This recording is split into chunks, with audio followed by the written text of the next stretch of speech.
வள்ளுவர் கோட்டம் முழுவதும் வருகின்ற வழியெங்கும் வாலிப பட்டாளம். எல்லோருடைய பார்வையும் இந்த திசை நோக்கி. எல்லா இடங்களிலும் கருப்பு சிவப்பு கொடி பட்டொளி வீசி பறந்து கொண்டிருக்கின்றது. உணர்ச்சி பூர்வமான இளைஞர்கள் வந்து இந்த மன்றத்திலே அமர்ந்திருக்கின்றார்கள். எதிர்காலத்தில் என்ன கடமையினை ஆற்ற வேண்டும் என்ற பொறுப்பினை இந்த இளைஞர்களுக்கு தெரிவிப்பதற்காக இந்த கருத்தரங்கு நிகழ்வுகள் 2 நாட்கள் நடைபெறுகின்றன.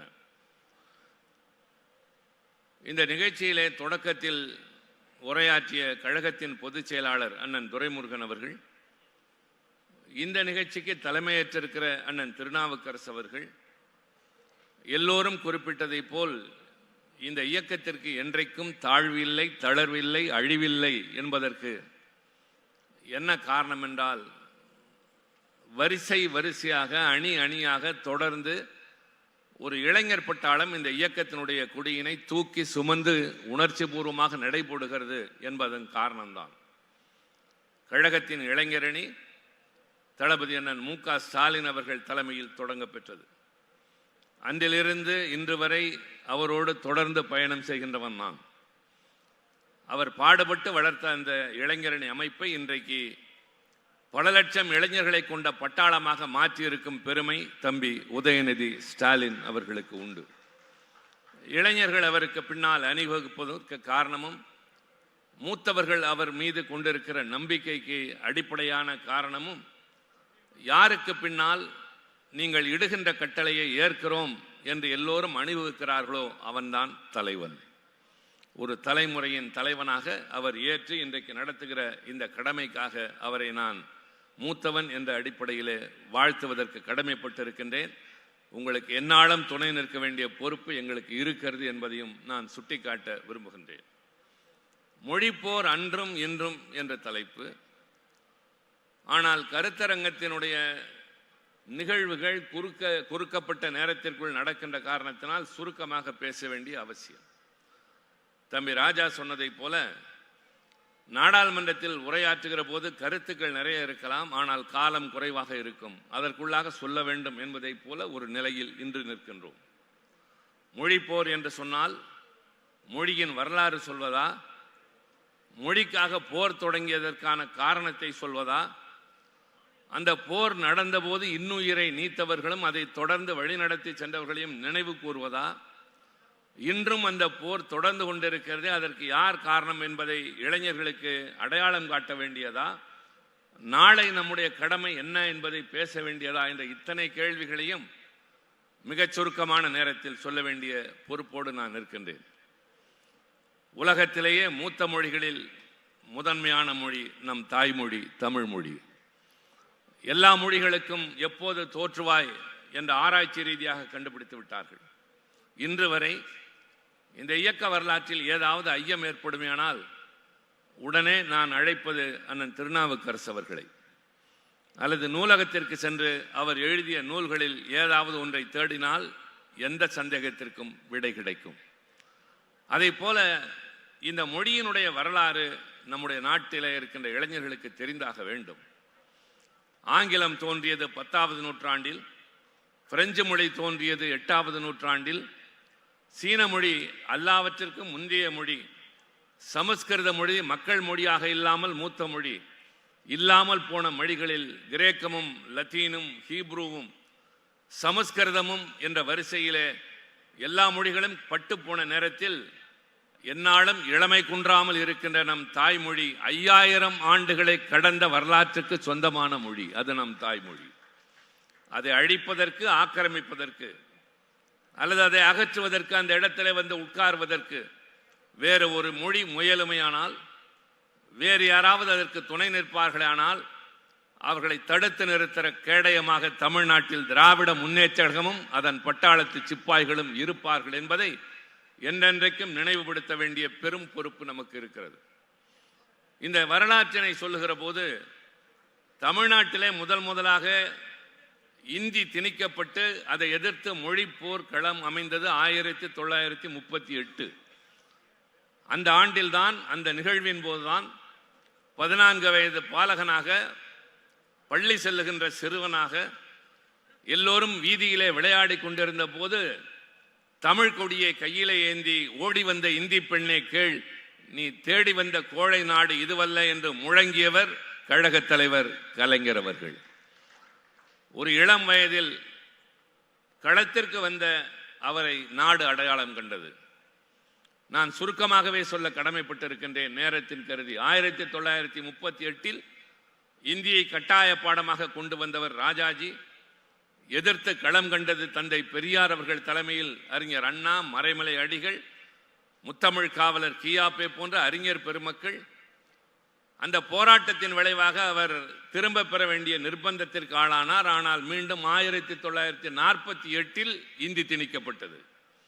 தமிழ்நாட்டின் அனைத்து பள்ளிகளிலும் கட்டாய பாடம் என்ற நிலை வந்த பொழுது அப்பொழுதும் விழிப்புணர்ச்சியோடு ஆபத்து ஒன்று வருகிறது என்றால் எச்சரிக்கையோடு இருக்கிறவன் தான் காவலன்.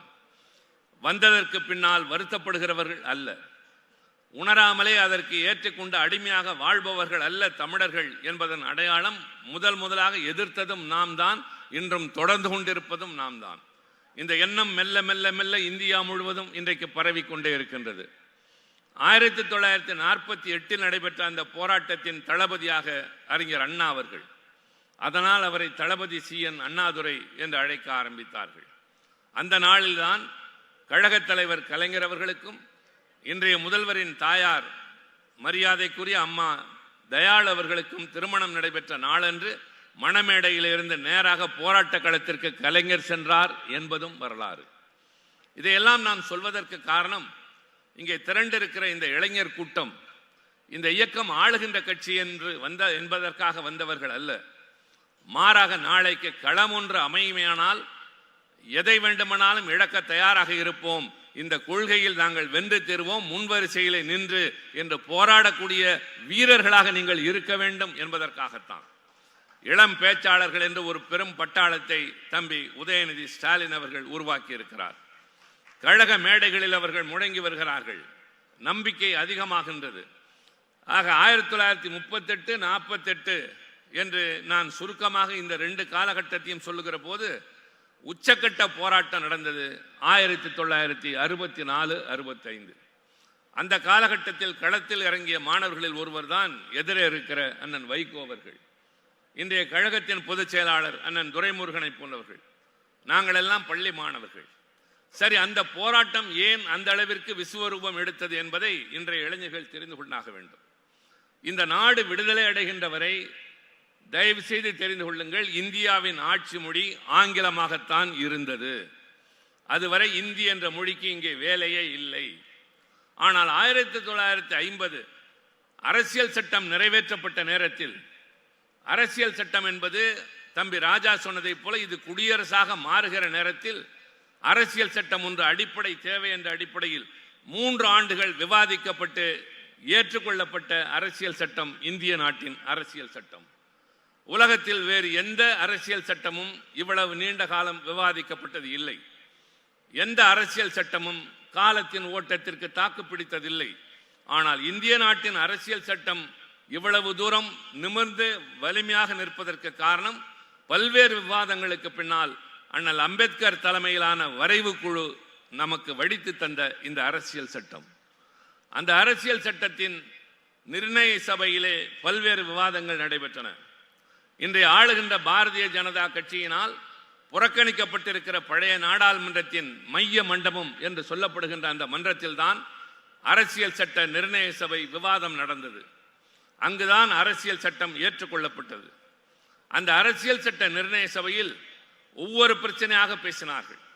பல்வேறு நாடுகளில் இருந்த பலவற்றை எடுத்துக்கொண்டார்கள். கூட்டாட்சி தத்துவத்திலே தொடங்கி ஒரு நாடு எப்படி இயங்க வேண்டும் என்பதற்கான நிர்வாக முறையிலிருந்து பலவற்றை ஏற்றுக்கொண்ட போது இந்த நாட்டுக்கு ஒரு மொழி தேவை என்ற விவாதம் நடைபெற்றது. அது 2 தலைப்புகளில் நடைபெற்றது. ஒரு சிலர் ஆட்சி மொழி வேண்டும் என்றார்கள். சில பேர் அது தேசிய மொழியாக இருக்க வேண்டும் என்றார்கள்.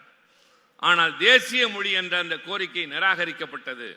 காரணம், இந்தியா என்கின்ற இந்த நாடு, அறிஞர் அண்ணா நாடாளுமன்றத்தில் பேசுகிற போது சொன்னார், நான் சுட்டிக்காட்ட விரும்புகிறேன் வந்திருக்கிற இளைஞர்களுக்காக, தமிழ்நாட்டுக்கு இந்த மாநிலத்திற்கு சென்னைக்கு மாற்றாக தமிழ்நாடு என்ற பெயர் மாற்றம் செய்ய வேண்டும் என்ற ஒரு தனிநபர் தீர்மானத்தை முன்வைத்து அறிஞர் அண்ணா அவர்கள் பேசுகிற போது அங்கிருந்து ஒரு எச்சரிக்கை குரல் ஒலித்தது, நாட்டுக்குள்ளேயே நாடு கேட்கிறீர்களா என்று.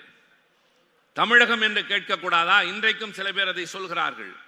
தமிழகம் என்று சொன்னால் என்ன தவறு என்று. ஆனால் அண்ணா தெளிவான பார்வையோடு சொன்னார், தமிழ்நாடு என்று பெயர் வைக்க வேண்டும் என்றார். தமிழ்நாடு என்று ஏன் நாட்டுக்குள்ளே கேட்கிறீர்கள் என்று சொன்னபோது அண்ணா சொன்னது இன்றும் எதிரொலிக்கிறது, திருத்திக் கொள்ளுங்கள், இந்தியாவே ஒரு நாடு அல்ல. திகைத்தது நாடாளுமன்றம் மட்டுமல்ல, இந்த நாட்டில் இருந்த பெரியவர்கள் பல பேர் திகைத்த போது அண்ணா விளக்கம் சொன்னார். ஒரு நாடு என்று சொன்னால் ஒரு மொழி, ஒரு இனம், ஒரு பண்பாடு, ஒரு கலாச்சாரம் இருந்தாக வேண்டும். ஆனால் இந்தியா என்கின்ற நாம் வாழ்கின்ற இந்த பகுதியில் பல மொழிகள், பல கலாச்சாரங்கள், பல பண்பாடுகள். எனவே இது ஒரு துணை கண்டமே தவிர ஒரு நாடு அல்ல. நான் ஒரு நாட்டுக்கு சொந்தக்காரன் என்பதற்கு எல்லா இலக்கணங்களும் உண்டு. எனக்கென்று மொழி இருக்கிறது, எனக்கென்று பண்பாடு இருக்கிறது, எங்களுக்கென்று வரலாறு இருக்கிறது, வேறு எவருக்கும் இல்லாத வரலாறு என்று அண்ணா பேசியதனுடைய தொடர்ச்சி தமிழ்நாடு என்ற இந்த மாநிலத்திலே அன்றைக்கு எழுப்பப்பட்ட அந்த முழக்கம் இன்றும் தொடர்கிறது. தயவு செய்து மறந்து விடாதீர்கள். அரசியல் சட்டத்தின் விவாதத்தின் போது மிக முக்கியமாக விவாதித்தவர்களில் 3 கோரிக்கைகளை வைத்தார்கள். ஒருவர் இந்தி வேண்டும் என்று ஒரு சிலர், இந்துஸ்தானி வேண்டும் என்று பண்டித நேரு உள்ளிட்டவர்கள் காந்தியின் வழியில் சொல்கிறார்கள். இந்துஸ்தானி என்கின்ற மொழி உருதுவும் இந்துவும் இந்தியும் சேர்ந்த ஒரு மொழி.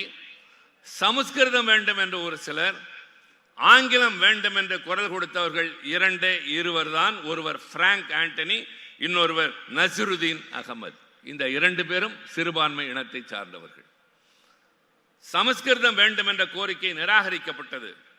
இந்துஸ்தானி என்பதற்கும் இந்தி வேண்டுமா என்பதற்கும் அங்கே வாக்கெடுப்பு நடைபெற்றது. அதற்கு முன்பாகவே காங்கிரஸ் கட்சியினுடைய நாடாளுமன்ற குழு என்று சொல்கிற பார்லிமெண்டரி கமிட்டியிலே ஒட்டுமொத்தமாக இந்தி தான் ஆட்சி மொழியாக இருக்க வேண்டும் என்று ஒற்றை வாக்கில் தீர்மானிக்கப்பட்டதன் விளைவு அரசியல் சட்டத்திலும் இந்தி என்ற மொழிதான் இந்த நாட்டின் ஆட்சி மொழி என்று வருகின்ற நேரத்தில் நன்றாக நினைவிலே கொள்ளுங்கள்.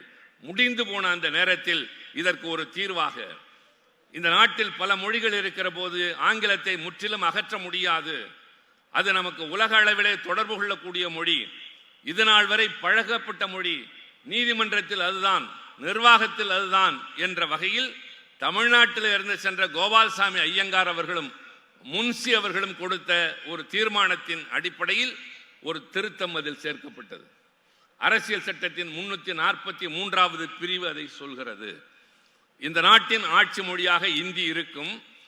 இன்னும் 15 ஆண்டுகளுக்கு ஆங்கிலமும் ஆட்சி மொழியாக தொடரும். நாடாளுமன்றம் எதிர்காலத்தில் எந்த சட்டத்தையும் இயற்றாத பட்சத்தில் இந்தி என்ற மொழி மட்டுமே இருக்கும், ஆங்கிலம் முற்றிலுமாக அகன்றுவிடும் என்ற ஒரு தற்காலிக திருத்தத்தை முன்சியும் கோபால்சாமி ஐயங்காரும் கொடுத்து அதை ஏற்றுக்கொள்கிறார்கள். இதை உணர்ந்த கட்சி திமுக மட்டும்தான். இந்தியாவிலேயே தமிழ்நாட்டில் மட்டும்தான் விழிப்புணர்ச்சி ஏற்பட்டது. எதிர்க்காவிட்டால் ஆங்கிலம் அகன்றுவிடும், இந்தி மட்டுமே கட்டாய மொழியாக ஆட்சி மொழியாக மாற்றப்படும் என்பதை உணர்ந்து நடந்த போராட்டம் தான் 64லும் 65லும் கிளர்ந்தெழுந்த மாபெரும் கிளர்ச்சி. எத்தனை உயிர்கள், எத்தனை பேர் தீக்குளித்து மாண்டார்கள், எத்தனை துப்பாக்கி சூடுகள், சொல்லப்பட்ட கணக்கு 20, 30, ஆனால் நூற்றுக்கணக்கில் அடையாளம் தெரியாமல் கொண்டு போய் மாணவர்களின் இளைஞர்களின் பிணங்களை புதைத்த காலம் அந்த காலம். தமிழ்நாட்டில் முதலாக ராணுவம் நுழைந்த நேரம் அந்த நேரம். கலைஞர் அடைக்கப்பட்ட காலம். மாணவர்கள் அடங்க முடியாமல் கொந்தளித்து எழுந்த அந்த காலத்திற்கு பின்னர் தான், அதற்கு முன்னாலேயே அறிஞர் அண்ணா அவர்கள் நாடாளுமன்றத்தில் குரல் எழுப்பியதன் விளைவு 1963வது ஆண்டு ஆட்சி மொழி சட்டத்திலே ஒரு திருத்தம் வருகின்றது. அந்த திருத்தத்தின் அடிப்படையில் தான் 15 ஆண்டுகள் கழித்து ஆங்கிலம் அகலும் என்று சொன்னதற்கு மாறாக இல்லை, ஆங்கிலமும் தொடரும் என்ற சட்டம் நிறைவேற்றப்பட்டது 1963. அதற்கு காரணம் அறிஞர் அண்ணா அவர்கள், அதற்கு காரணம் திராவிட முன்னேற்ற கழகம். முடிந்ததா? இல்லை. அதே அரசியல் சட்டத்தின் அடுத்த பிரிவு என்ன சொன்னது தெரியுமா?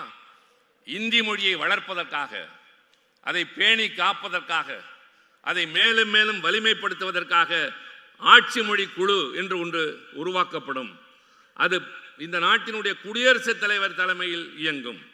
நாடாளுமன்ற உறுப்பினர்களால் கொண்ட அந்த குழு பல்வேறு விவாதங்களுக்கு பின்னால் நாட்டில் இந்தி பரவி விட்டதா, எல்லா இடங்களிலும் இந்தி வளர்ந்து விட்டதா, அலுவலகங்களில் அது பேசும் மொழியாக இருக்கிறதா, அவர்களுடைய பதவி உயர்வுக்கு அது காரணமாக இருக்கிறதா, இல்லை என்றால் என்ன செய்ய வேண்டும், இந்தியை ஊட்டி வளர்க்க வேண்டும் என்று ஆய்வு செய்து தருகின்ற அறிக்கையினை குடியரசுத் தலைவர் ஏற்று பரிந்துரைகள் செய்வார் என்ற ஒரு ஆபத்தான பிரிவும் இருந்தது.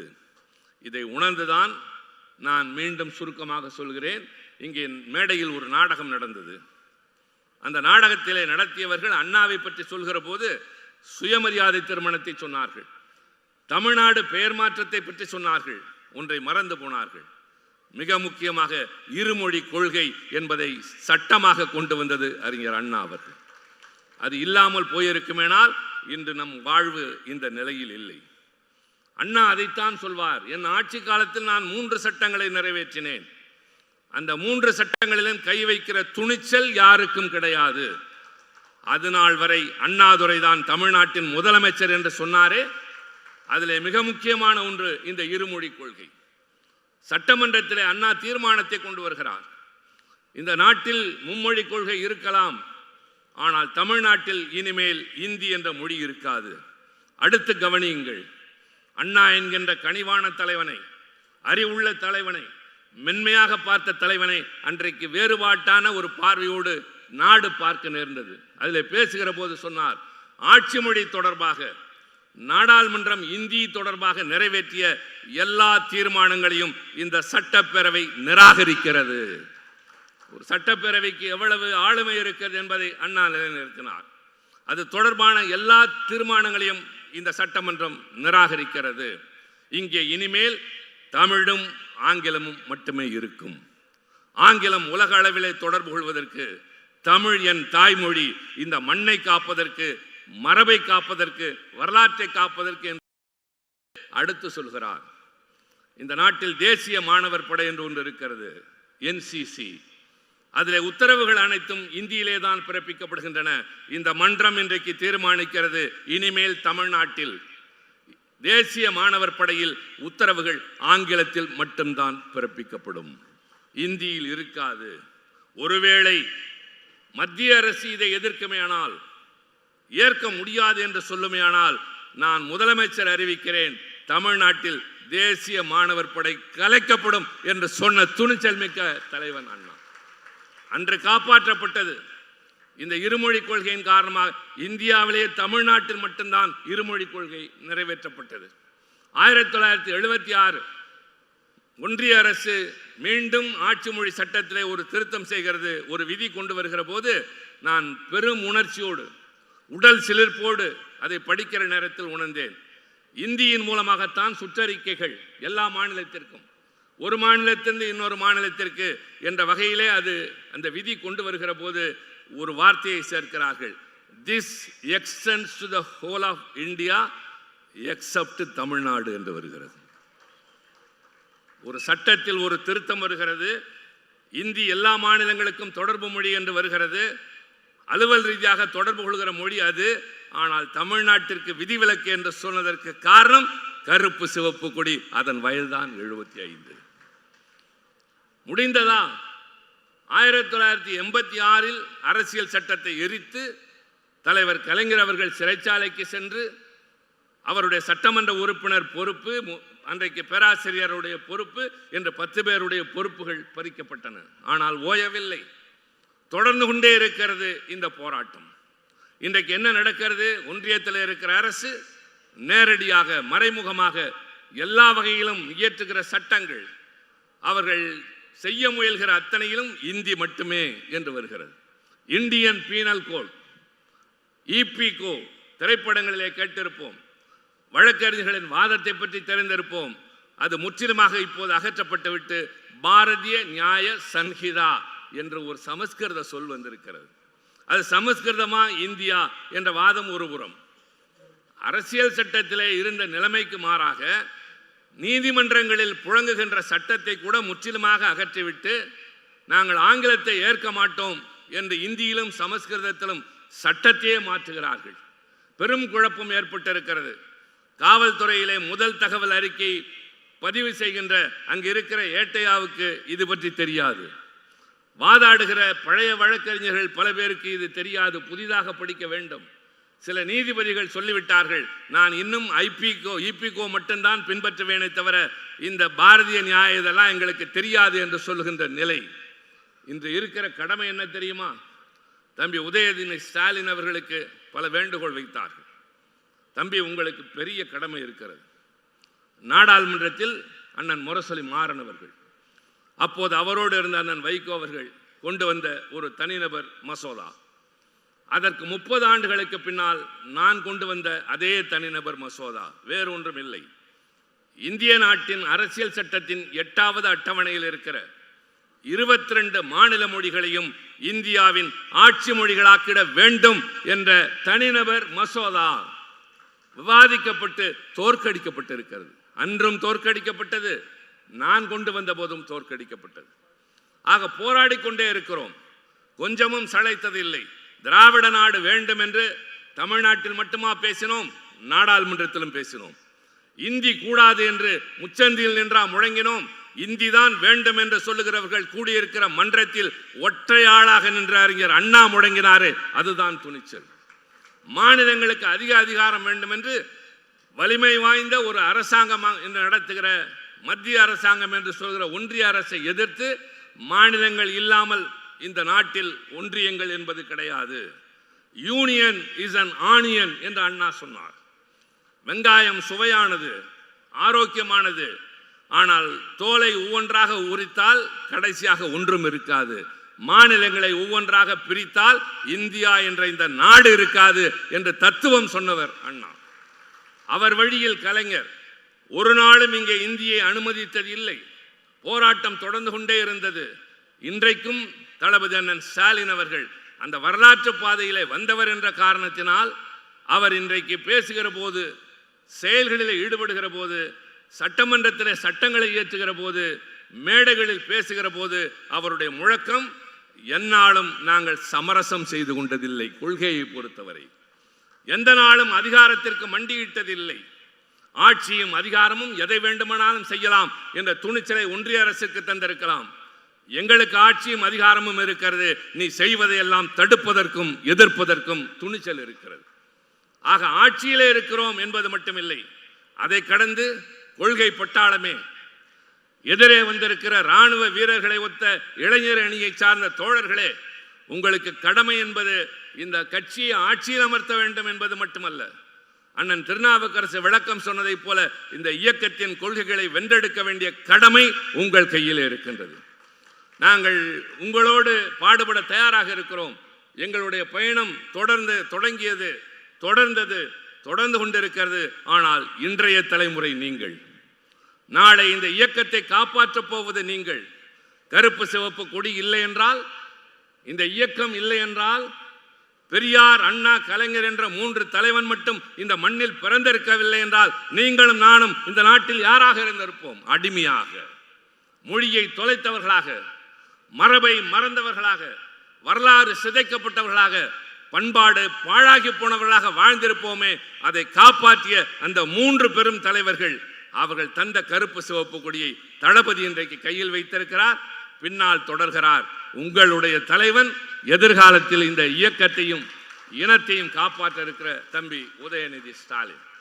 அதனால்தான் சொன்னேன், தேர்தல் திருவிழாவிற்கு பலர் தயாராகி கொண்டிருக்கின்றார்கள். ஆனால் அறிவு திருவிழா என்று அறிவு கண்ணை திறக்கிறாரே, காரணம் என்ன? அறிவு ஒளி ஏற்றினால் அறியாமை இருள் அகலும். அறிவு ஒளி ஏற்றிதான் இந்த நாட்டிலே மடமையை அகற்றினோம். அது இருந்த காரணத்தால் தான் நாம் எவருக்கும் மண்டியிடவில்லை. தளபதி இங்கே பேசுகிற போது சொன்னாரே, தேநீர் கடைகளில், முடிதிருத்துகிற கடைகளில், தையல் கடைகளில் எங்கெல்லாம் பாமரர்கள் கூடுகிறார்களோ, எங்கெல்லாம் பாட்டாளி வர்க்கம் இருக்கிறதோ அங்கெல்லாம் கழகம் பேசப்பட்டது.